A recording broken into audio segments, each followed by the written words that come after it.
আজ ১২ রবিউল আওয়াল পবিত্র ঈদে মিলাদুন্নবী। ৫৭০ খ্রিস্টাব্দের এই দিনে মহানবী হজরত মুহাম্মদ সাল্লাল্লাহু আলাইহি সাল্লাম পবিত্র মক্কা নগরীতে জন্মগ্রহণ করেন।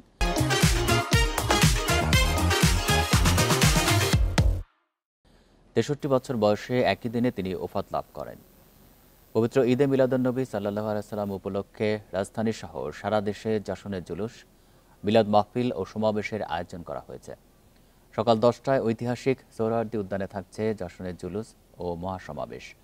পরে শোভাযাত্রাটি দোয়েল চত্বর, শিক্ষা ভবন, কদম ফোয়ারা হয়ে আবারও উদ্যানে ফিরে শান্তি সমাবেশে মিলিত হবে। ইসলামিক ফাউন্ডেশনের উদ্যোগে বায়তুল মোকাররম জাতীয় মসজিদ সহ দেশজুড়ে নানা কর্মসূচি নেওয়া হয়েছে। মহানবী সাল্লাল্লাহু আলাইহি সাল্লামের জীবন ও কর্ম নিয়ে সেমিনার রেকর্ড করে বাংলাদেশ বেতারে আজ রাতে প্রচার করা হবে। এছাড়া ঢাকার শিক্ষা প্রতিষ্ঠানগুলোয় থাকছে শিক্ষার্থীদের অংশগ্রহণে ইসলামী সাংস্কৃতিক প্রতিযোগিতা।